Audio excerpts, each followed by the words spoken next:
I died for 3 minutes, and in those 3 minutes I saw everything. But the craziest part, 2 weeks later, I attended my own funeral, alive, and I saw exactly who cried the most. And it wasn't who you think. My name is Victor. I'm 32, and this is how I found out who really loved me. It started on a Tuesday. I was driving home from work in Lagos traffic. Tired, thinking about bills. A Danfo swerved. I swerved. Next thing I remember is sirens and white lights and someone saying we're losing him. I flatlined for 3 minutes in the hospital. Doctors called it a miracle that I came back. When I woke up, my body was broken. 2 broken ribs, concussion, but my heart was fine. The doctors said I needed 2 months to recover.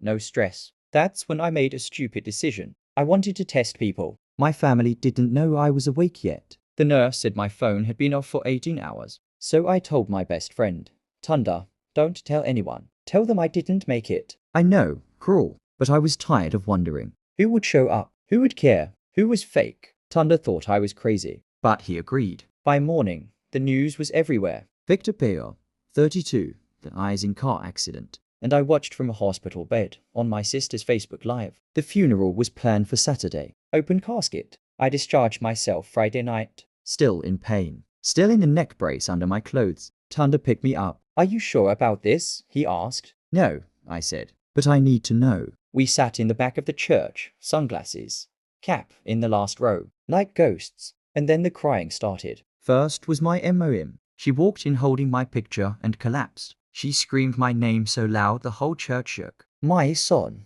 God, why? She didn't stop for 20 minutes. That one hurt. Because I knew it was real. Then my dad. Quiet man. Never shows emotion. He just sat there, staring at the casket. Tears running down without a sound. He didn't speak the entire service. I thought, okay, maybe this was worth it. Maybe they do love me. Then came the second row. My fiancée, Linda. We were supposed to get married in for months. She walked in late, in designer dress, new iPhone in her hand. She sat down, sighed, and whispered to her friend, this is so embarrassing. The catering is going to be a mess now. She didn't cry.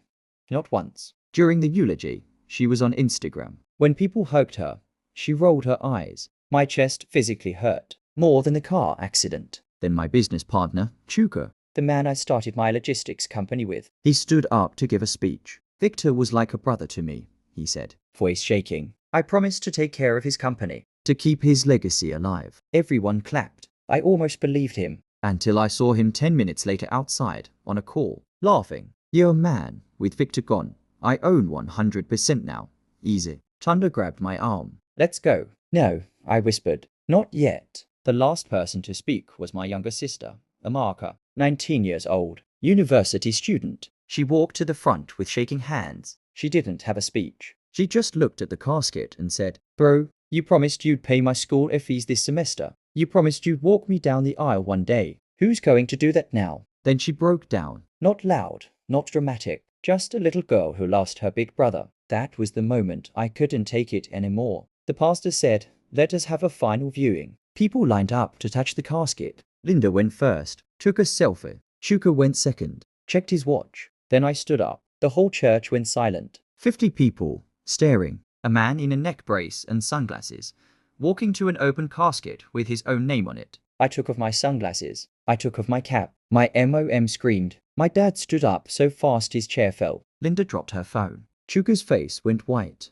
And Amaka ran. She didn't scream. She didn't faint. She ran straight into my arms and sobbed like she was 5 years old again. Bro, you're alive. You're alive. My MOM couldn't walk. My dad carried her to me. The pastor was yelling, is this a joke? Is this real? And me, I just stood there, holding my sister, while the truth settled over the room. I saw who cried the most. It was my MOM and my sister, the two people with the least to gain. No money, no company, no wedding ring. I also saw who didn't cry at all. The woman I was going to marry, and the man I called brother. 3 days later, I broke off the engagement. Linda called me selfish, said I traumatized her. 2 weeks later, Chuka tried to freeze the company account. The police and my lawyer handled that. Today, 6 months later, I'm alive. My company is mine. I pay Amaka's school fees. I take my MOM to church every Sunday. And my dad, he calls me every night now, just to hear my voice. I thought the funeral was the end of it. I was wrong. 3 days after I stood up in that church, my life became a war. First to attack was Linda. She posted on Instagram that night. Some men fake their death for attention. Pray for me. 2.3 million views. Comments. Narcissist, red flag. You deserve better. She didn't mention the part where she was on Instagram during my eulogy. Then came Chuka, my brother for 8 years. Monday morning, I got an email from the bank. Account access restricted. New signatory, Chuka Okoro. He tried to steal the company. The company I built from 1 bike and 0 naira. The company he said he would keep my legacy alive for. Tunda and I went straight to the police. And to my lawyer. And to the one person I didn't expect to help me. My dad, the quiet man who never spoke at the funeral. He walked into the police station in his old Agbada, slapped a folder on the desk. My son built that company. Here are 8 years of bank statements. Here are witnesses. Here is CCTV. Turns out, my dad had been watching Chuka for months. Businessmen like him smile too much.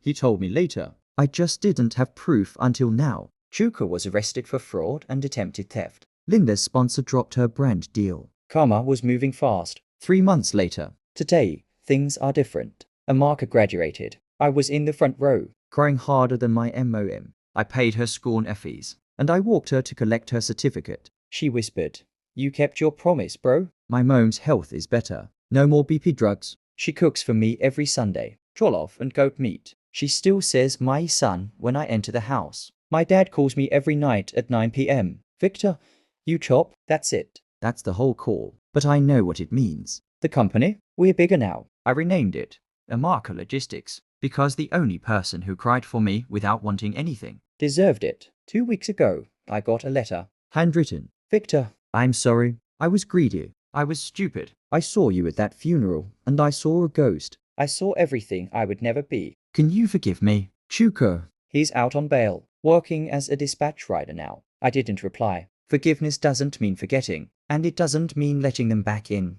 People keep asking me, was it worth it? Faking your death? Here's my answer. I didn't fake my death to hurt people. I did it because I was tired of living with doubt. That day in the church taught me 3 things. 1. The loudest people at your funeral aren't always the realest. 2. The quiet ones will move mountains for you when no one is watching. 3. You don't need everyone to love you. You just need the right ones. I lost a fiancée. I lost a business partner, but I found my family.